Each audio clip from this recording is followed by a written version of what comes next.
오늘은 시편 72편 말씀을 함께 살펴보며 은혜를 나누도록 할 텐데요.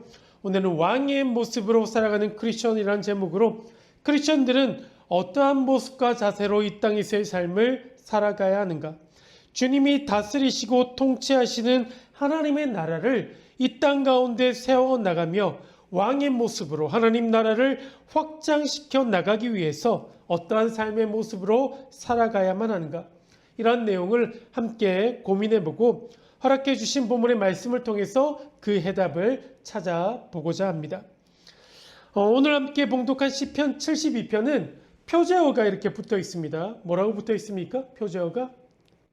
솔로몬의 시라는 표제어가 붙어 있는 시인데요. 잘 아시는 것처럼 솔로몬 왕은 사울 왕 그리고 다윗 왕에 이어서 이스라엘의 세 번째 왕으로 이스라엘 역사 가운데 가장 넓은 영토를 가졌던 왕이고 또한 가장 부유한 시대를 연 그와 같은 왕이었습니다.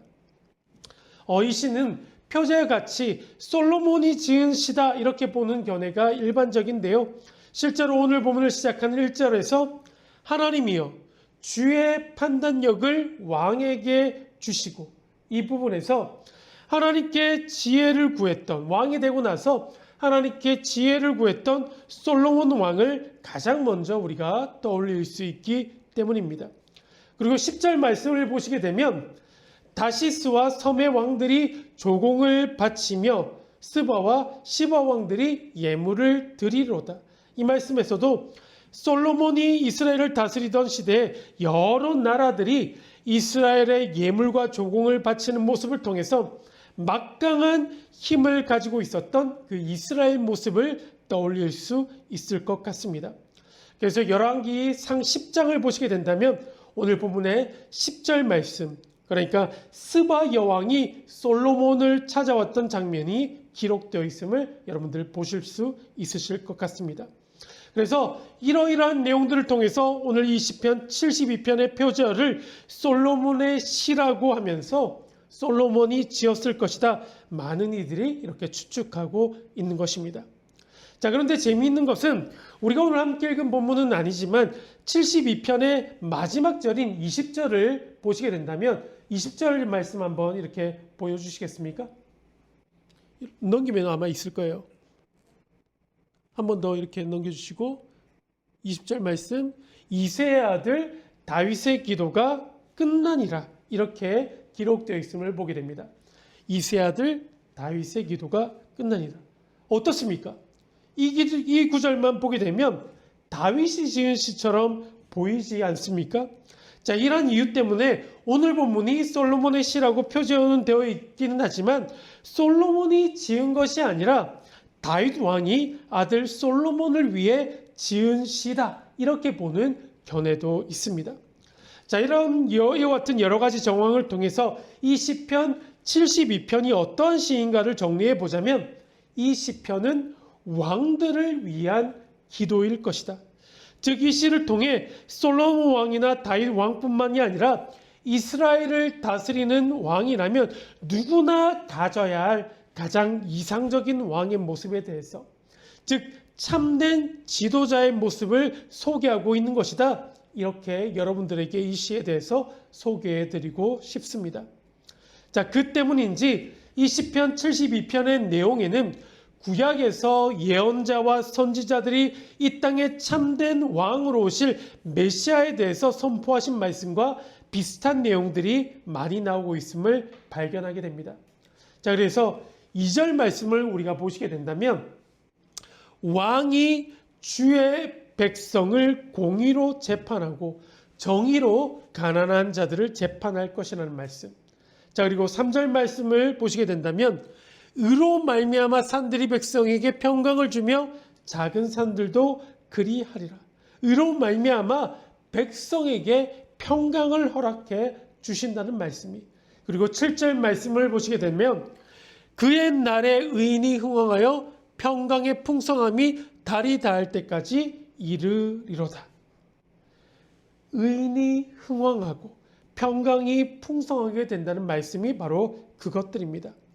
그 외에도 여러 구절을 통해 반복하고 있는 가난한 자와 궁핍한 자를 변호하시는 말씀, 이러한 말씀들이 모두 예언자들이 강조하는 내용들인데, 이는 메시아, 즉 구원자가 나타나서 세상을 구하고 평화와 정의의 시대를, 새 시대를 열어줄 것이라는 메시아 대망 사상과 더불어서 솔로몬 왕뿐만이 아니라 이스라엘 다스리는 왕이라면 누구나가 바로 이러한 왕으로서의 자질, 지도자로서의 참된 면모를 갖추어야 한다, 이러한 말씀이라고 할 수 있습니다. 자, 이제 주어진 말씀을 오늘을 살아가는 우리들의 삶에 적용시켜 본다면 어떻게 해야 될까요? 왕을 위해 강구하는 오늘 본문의 시를 왕이 없는 시대를 살아가고 있는 우리는 어떻게 이해하고 받아들일 수 있을 것인가? 이것에 대한 것입니다. 자, 이 시가 한 나라를 다스리고 통치하는 왕을 위해 강구하는 시이다 보니 오늘날 우리는 나라를 다스리는 지도자, 통치자, 위정자들을 위해 강구하는 내용으로 이 시를 받아들이고 이해하는 것도 한 방안일 것입니다. 그러나 우리는 이러한 소극적인 모습이 아니라 조금 더 적극적인 모습으로 오늘 본문을 우리들의 삶 가운데 적용시켜 간다면 이렇게 될 것 같습니다. 제가 이미 여러 번 강조한 본문인데요. 베드로전서 2장 9절 말씀, 이렇게 말씀하고 있습니다. 그러나 너희는 택하신 족속이요 왕 같은 제사장들이요 거룩한 나라요 그의 소유가 된 백성이니 이는 너희를 어두운 데서 불러내어 그의 기이한 빛에 들어가게 하신 이의 아름다운 덕을 선포하게 하려 하심이라. 자, 이 말씀과 같이 하나님께서는 예수 그리스도를 믿음으로 살아가는 저희들 모두에게 새로운 신분을 허락하여 주셨음을 여러분들 기억해야 할 줄로 믿습니다. 새로운 신분이라는 것은 베드로전서 말씀과 같이 택하신 족속이요 거룩한 나라요 왕 같은 제사장의 모습을 말하는 것이고, 바로 이와 같은 모습과 삶의 자세로 각자의 삶을 살아가야 하며 이 땅을 하나님께서 통치하시는 하나님의 나라로 세워갈 목적과 책임이 있는 사람들이 바로 크리스천인 저와 여러분들이라는 것입니다. 예수 그리스도의 아름다우심과 그 덕을 온 세계와 열방 가운데 선포할 책임이 있는 사람들이 바로 우리들이라는 것이죠. 자, 그러므로 우리는 이 시가 소수의 지도자나 위정자들만을 위한 시가 아니라 하나님의 거룩한 나라로서 왕 같은 제사장의 모습으로서 이 세상을 하나님의 통치로 일구어 가야 할 우리 모두를 위해 주어진 시라는 것을 기억해야 한다는 것입니다. 자, 그러므로 오늘 본문을 통해서 우리들 모두는 거룩한 나라요 왕 같은 제사장의 모습이 되어서 이 땅을 하나님의 나라로 올바르게 세워갈 책임이 있는 사람들이다, 이 사실을 바르게 깨달아야 할 줄로 믿습니다. 자, 이제 주어진 본문의 내용을 통해서 어떠한 모습으로 살아가는 것이 이 땅을 하나님께서 통치하시고 다스리시는 하나님의 나라로 만들어가는 사람, 왕 같은 제사장의 모습으로 살아가는 것인지 함께 말씀을 통해 고민해 보고자 합니다. 자, 첫 번째, 왕 같은 제사장의 모습으로 이 땅의 삶을 살아가야 하는 우리들은 바른 판단력을 가지고 공의로운 모습으로 살아감으로써 이 땅을 하나님의 나라로 세워갈 수 있어야만 합니다. 즉, 지혜롭고 공의로운 모습으로 살아가야지 우리가 왕 같은 제사장의 모습으로 하나님의 나라를 이 땅 가운데 세워갈 수 있게 된다는 것이죠. 지혜롭고 공의로운 모습으로 살아가라. 자, 1절에서 3절까지 말씀 우리 함께 봅니다. 하나님이여 주의 판단력을 왕에게 주시고 주의 공의를 왕의 아들에게 주소서. 그가 주의 백성을 공의로 재판하며 주의 가난한 자를 정의로 재판하리니 의로운 말미암아 산들이 백성에게 평강을 주며 작은 산들도 그러하리로다. 잘 아시는 것처럼 솔로몬은 왕이 되었을 때 하나님께 일천 번제를 드리게 됩니다. 하나님은 솔로몬이 드리는 이 1,000번제를 기쁘게 받으시고 솔로몬에게 소원을 말하라고 이렇게 말씀하시죠. 열왕기상 3장을 보시게 되면 이때 솔로몬이 구했던 것은 듣는 마음, 즉 지혜를 구하게 됩니다. 솔로몬이 하나님께 이 지혜를 구하게 되자 하나님께서 너무도 마음에 들어하셔서 솔로몬이 구하였던 지혜뿐만이 아니라 구하지도 않았던 부와 영광, 그리고 솔로몬 왕 이전과 이후에 솔로몬 왕과 같은 이가 없을 것이라는 크나큰 축복을 솔로몬에게 주시게 됩니다. 자, 이때 솔로몬이 구한 지혜가 본문 1절에서 언급된 판단력이라고 할 수 있습니다. 판단력. 자, 왕이라고 하면, 지도자라고 하면 많은 것들을 보고 듣는 자리일 뿐만 아니라 올바른 판단을 내려야 하고 최선의 결정을 해야만 하는 자리입니다. 수없이 많은 어젠다들, 의제나 안건들이 있을 텐데요. 자, 이런 문제들을 만났을 때 가장 좋은 것을 선택해서 최선의 결과를 이끌어내기 위해 반드시 필요한 것이 있다면 바로 주의 판단력이라고 할 수 있습니다. 주의 판단력. 그 때문에 솔로몬은 주의 백성들을 공의로 재판하기 위해서, 이때 공의가 공평과 정의라고 말씀드렸습니다. 공평과 정의의 줄임말이 공의. 공의로 재판하기 위해서 하나님께 지혜를 구했던 것입니다. 유전무죄, 무전유죄, 이러한 말이 여전히 사용되고 있는 현실 아닙니까? 돈이 있다고 해서, 힘이 있다고 해서 있던 죄가 없어지는 일이 없도록, 돈과 힘이 없어서 없던 죄가 생기지 않도록 가난하고 힘없는 이들이 공정하게 재판을 받아서 억울한 일이 없게 되기를 간절히 바랐기 때문에 주의 공의를 허락해달라 솔로몬은 구했던 것이죠. 왕같은 제사장의 모습으로 살아가야 하는 우리들에게도 꼭 필요한 모습이 바로 이러한 같은 바른 판단력과 공의, 즉 공평과 정의로운 마음을 가지고 살아가는 것이다 할 수 있을 것입니다. 자, 그런데 여기에는 한 가지 중요한 것이 빠져 있습니다. 바른 판단력과 공의는 무엇을 바탕으로 삼아서, 무엇을 표대로 삼아서 세워가야만 하는가? 바로 이것입니다. 제가 전투기 조종사들이 가장 두려워하는 현상 중에 하나가 무엇이라고 말씀드린 기억이 있습니다. 혹시 기억나십니까? 어떤 현상을 가장 두려워한다 말씀드렸나요? 벌티고 현상을 가장 두려워한다 이렇게 말씀드린 기억이 있습니다. 벌티고. 자, 이것은 어지러움 증상을 말하는 것인데요. 비행을 하다 보면 예측하지 못하는 여러 가지 상황을 맞이하게 된다고 합니다. 그래서 비행기를 조정하다 보면 수없이 많은 위험한 상황들이 있지만 그 중에서도 가장 위험한 순간이 비행을 하다가 어지럼증이 확 와서 바다와 하늘을 구별하지 못하는 순간이라고 합니다. 바다와 하늘 얼핏 보면 색깔이 비슷하지 않습니까? 그래서 바다를 하늘로 착각해서 하늘로 이렇게 향하는 것이 아니라 오히려 바다로 하늘을 착각해서 비행해서 이렇게 큰 사고로 이어지는 결과로 나타나게 되는 것이죠. 자, 이 버티고 현상을 극복하기 위해서는 단 한 가지 방법이 있는데 비행사들은 철저하게 계기판만을 믿어야 한다고 말합니다. 계기판을 철저하게 믿어야 한다. 내가 아무리 경험 많은 베테랑 조종사라 할지라도 나의 감, 나의 경험, 나의 판단 믿지 말라는 겁니다. 계기판을 믿어야지 내가 지금 하늘을 향해 날아가고 있는지 아니면 바다를 향해 내려가고 있는지 알 수 있게 된다는 것이죠.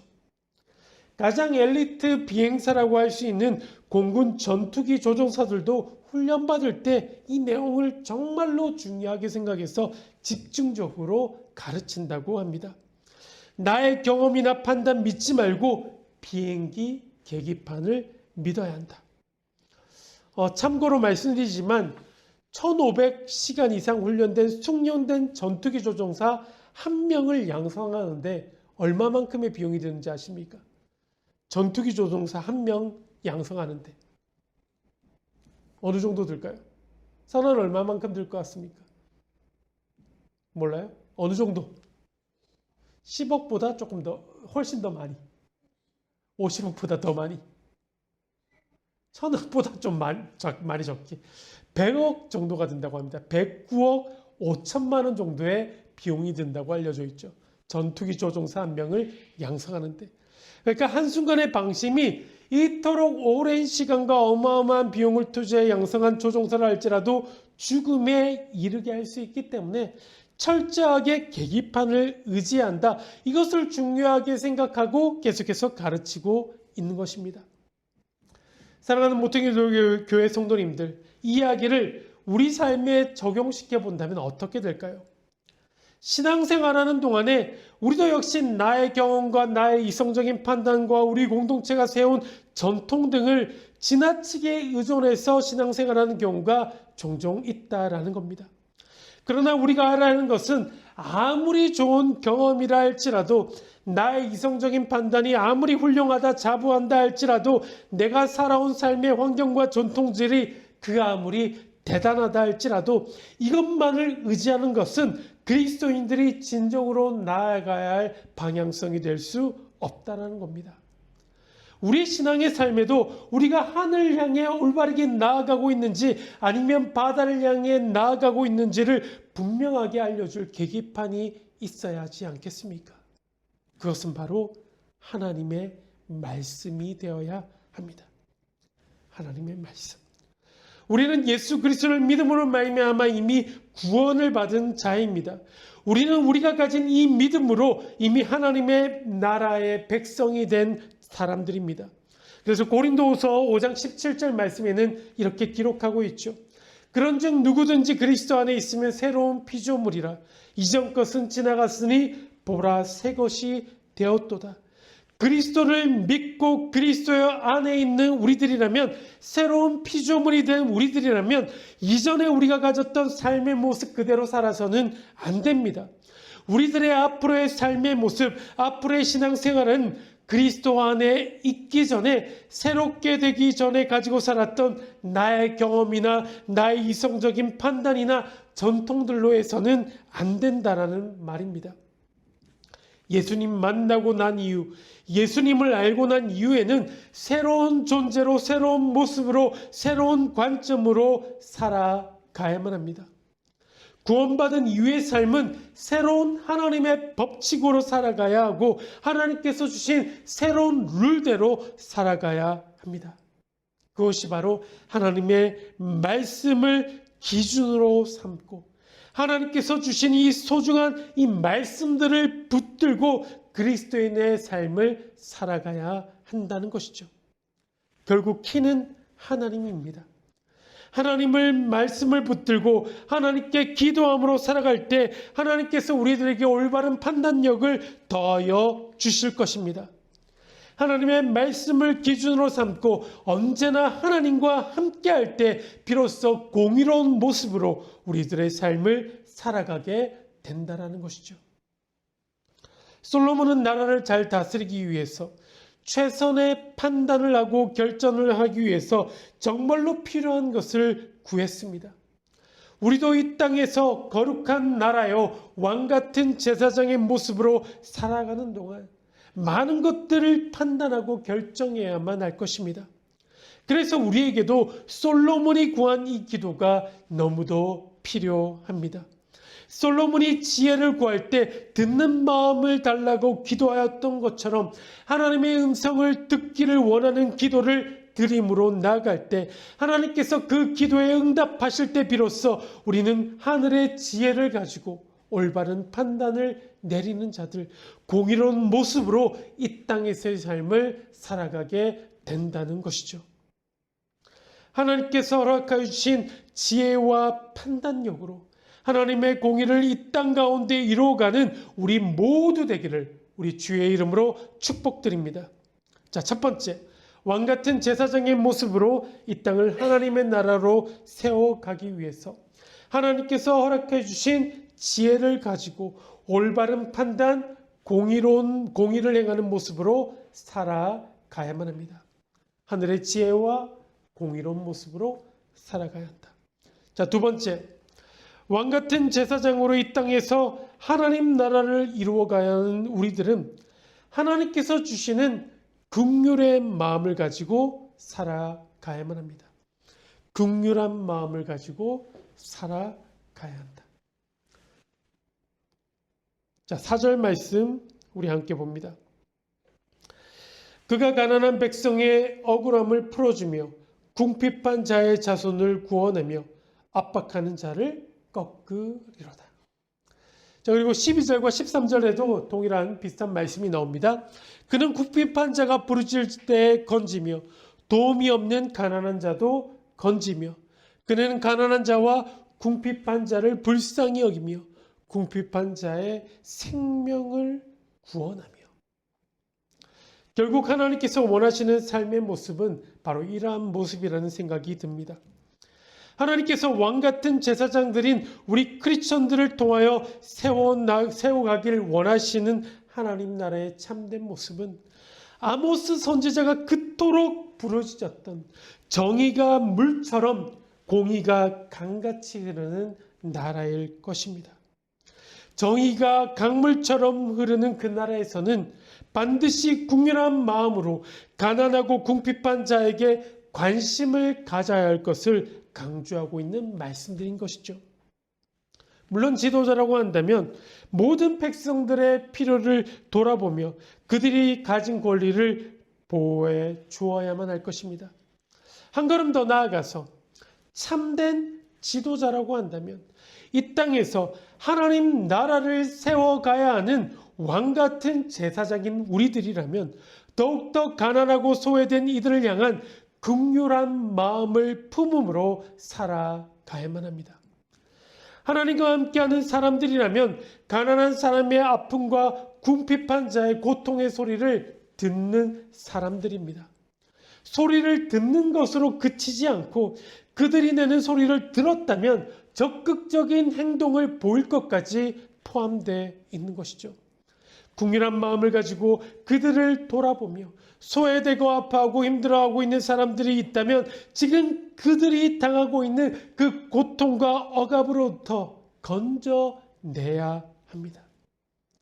하나님께서는 애굽에 종된 이스라엘 백성들의 기도를 들으신 것으로 그치지 아니하시고 이스라엘 백성들을 긍휼히 여기시사 그들을 애굽에서부터 구원해 주시고 그들을 약속의 땅 가나안 땅으로 인도하셔서 지금 막강한 부와 힘을 가진 솔로몬 시대까지 이르게 하셨던 것입니다. 우리 주님의 모습 역시 마찬가지셨습니다. 우리 주님께서 누가복음 4장 18절 19절 말씀을 통해서 주님께서 오신 목적에 대해서 너무도 잘 말씀해 주셨죠. 주의 성령이 내게 임하셨으니 이는 가난한 자에게 복음을 전하게 하시려고 내게 기름을 부으시고 나를 보내사 포로된 자에게 자유를 눈먼 자에게 다시 보게 함을 전파하며 눌린 자를 자유롭게 하고 19절 주의 은혜를 전파하게 하려 하심이라 하였더라. 주님께서는 이 위대한 사역을 위해 이 땅 가운데 오셨습니다. 우리 주님께서 그러하셨듯이 우리 주님께서 우리에게 먼저 본을 보이사 가난하고 궁핍하고 눌려있던 나 같은 자를 긍휼한 마음을 가지고 돌아보심으로 구원하여 주셨던 것처럼 우리들 역시 예수 그리스도의 마음으로 가난한 자, 궁핍한 자, 외로운 자, 슬픈 자, 두려워하는 자, 병든 자 그들을 돌아보고 섬기는 넉넉한 마음을 보여야 할 줄로 믿습니다. 왕 같은 제사장의 모습으로 이 땅을 하나님의 나라로 세워가기 위해서 두 번째, 하나님께서 저희들에게 허락하신 긍휼한 마음을 가지고 이들 모두를 돌아보아야 한다. 우리는 이 말씀들을 통해 깨달을 수 있어야만 합니다. 자, 마지막 세 번째입니다.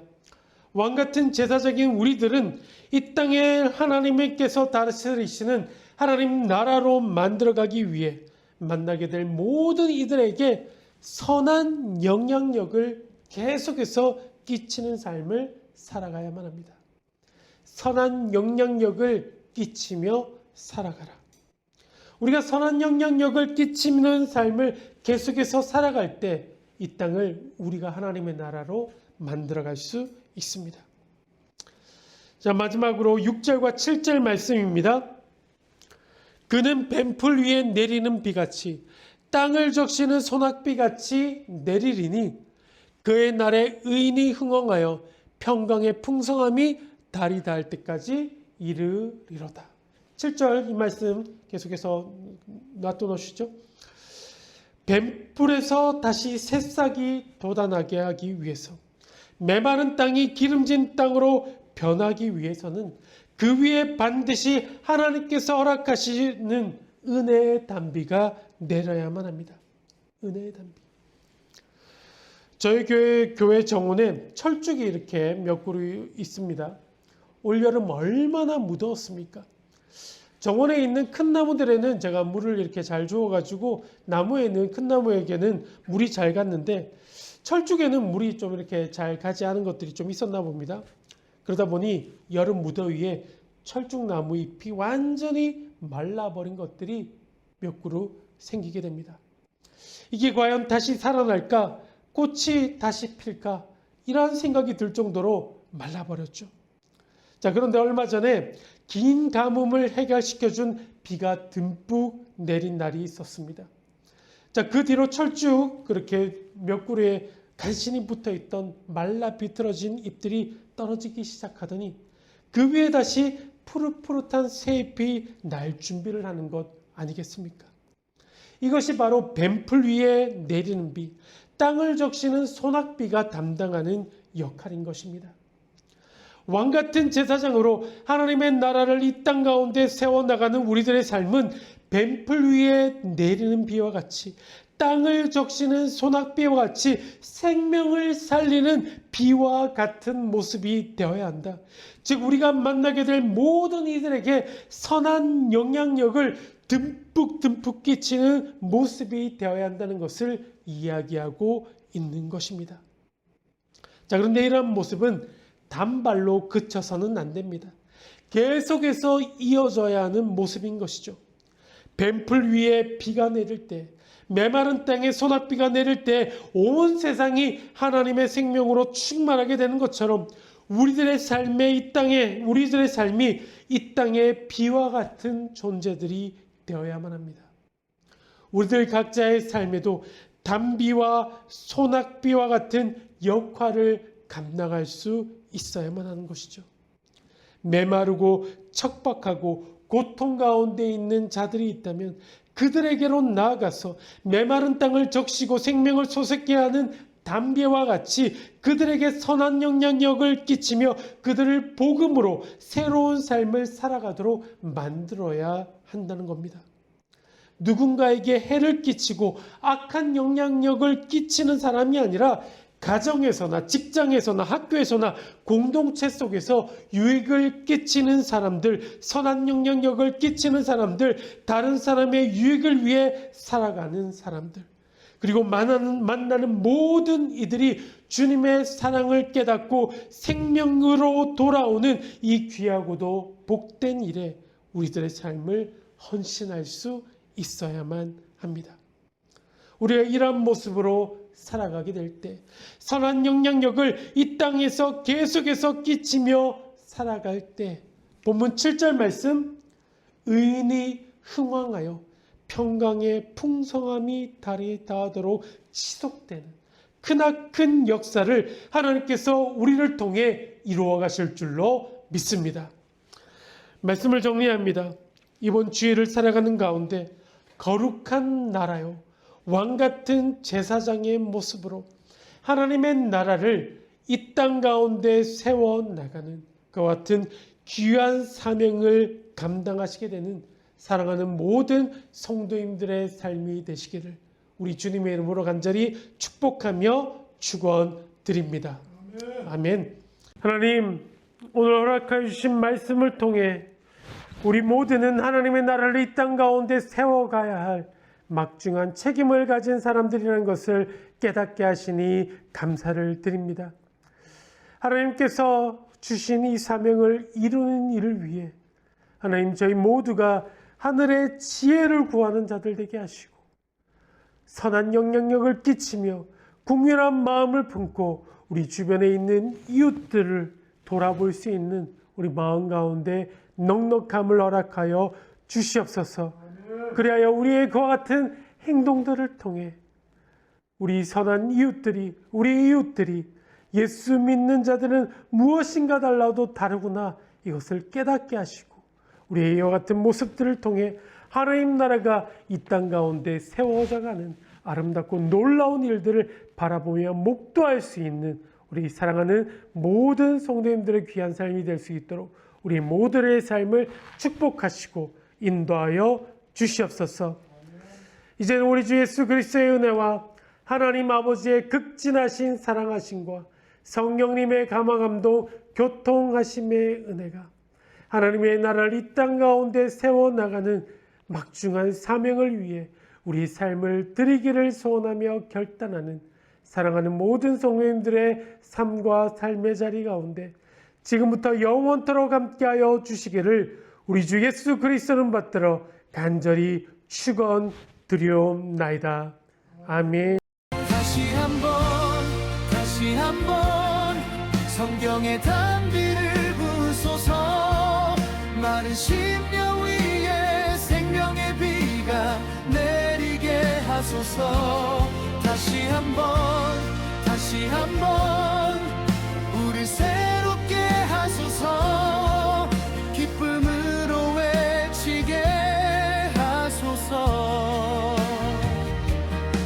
우리의 하나님을 찬양하